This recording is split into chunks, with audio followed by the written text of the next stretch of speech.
জমা হোক। তুমি ধূমপান করেছো, তুমি গান শুনেছো, তুমি অন্যায় কাজ করেছো। যুবকদের বলছি, বিশেষ করে তোমার আমলনামায় শত গুনাহ জমা হবে। যৌবনের উচ্ছলতা উশৃঙ্খলতায় কিছু পাপ হবে, হতাশ হওয়ার কিছু নেই।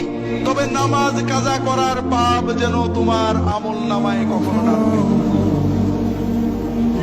যত গুনাহ করবে আল্লাহর কাছে কাঁদবে, আল্লাহ আর করবো না, তৌফিক দাও। আবার হয়ে যাবে, ভুল হবে, নিয়ত করবে, চেষ্টা করবে, কিন্তু নামাজ কাজা করবে না।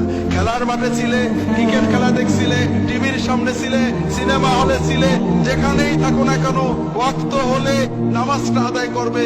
কিছু যদি না জানো, আজকে থেকে এখন থেকেই নামাজ, কিচ্ছু জানো না, ওযু করবে, দাঁড়িয়ে যাবে। যদি জামাতে পড়ো ইমামের পিছনে, না হলে দাঁড়িয়ে যাও।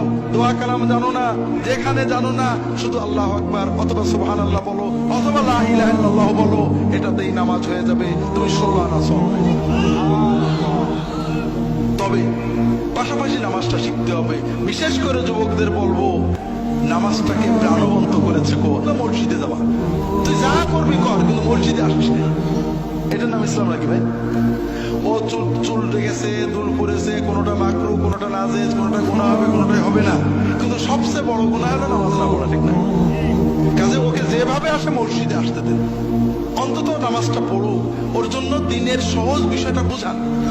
অনেকে বলে যে হুজুর দোয়া জানি না, নিয়ত জানি না, নামাজ পড়ি না, অনেক রকম আছে। আল্লাহর নামাজ কত সহজ করেছেন। আপনি যতটুকু জানেন, কিছু না জানলে সুবহানাল্লাহ বলে বলেও যদি নামাজ পড়েন, আল্লাহ 16 আনা সওয়াব দিয়ে দেন। কাজেই নামাজটা পড়তে হবে, প্রাণবন্ত করে পড়তে হবে। নামাজ আমাদের আল্লাহর সাথে সবচেয়ে প্রিয় সম্পর্ক।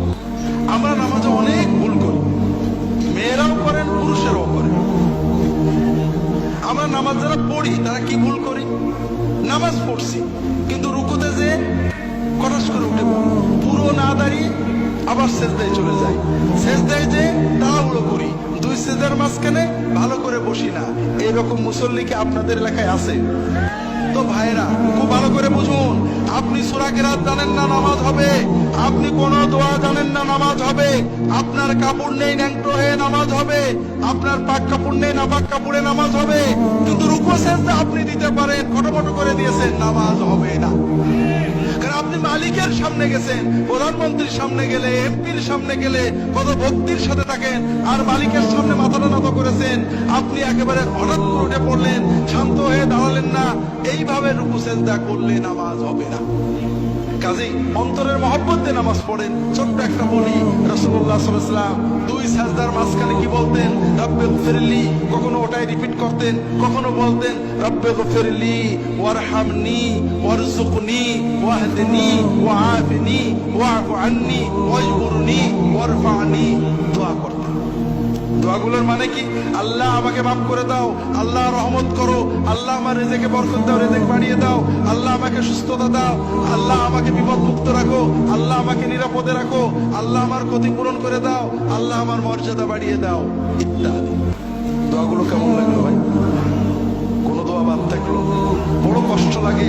বিপদে পড়লে কত দৌড়ান, কত জায়গায় দৌড়ান, ইনুস খতম করেন, কিন্তু দুই সাজদার মাঝখানে 5 মিনিট বসে আল্লাহর কাছে সব চেয়ে নেবেন, এটা কপালে জোটে না। কাজেই ভাইরা একটু নামাজটাকে প্রাণবন্ত করে পড়ি। যুবকদের বলবো, তোমাদের সামনের জীবনটা বড় কঠিন। কারণ আন্তর্জাতিক মিডিয়ার মাধ্যমে, আন্তর্জাতিক বাণিজ্যিক সাম্রাজ্যবাদ আমাদের যুবকদের যৌবনকে এক্সপ্লয়েট করে বন্ধু করো, গল্প করো, আড্ডা দাও, এটা করো, সেটা করো দিয়ে তাদের জীবনটাকে ধ্বংস করে দিচ্ছে। যৌবনের 35-40 বছর বুঝতে পারবে না যে কি হারিয়েছো। যখন 60, 70, 80, 90 যাবে তখন বুঝতে পারবে। কিন্তু ব্যাক গিয়ারের মতো কোনো সুযোগ জীবনে নেই। যদি জীবন এবং যৌবন দুটোকেই ভোগ করতে চাও, শুধু যৌবন নয়, তাহলে একটু সচেতন হও। অনেক কথা বলার ছিল, শুধু বলবো যে আর যাই হোক, নামাজ ছেড়ো না কখনো।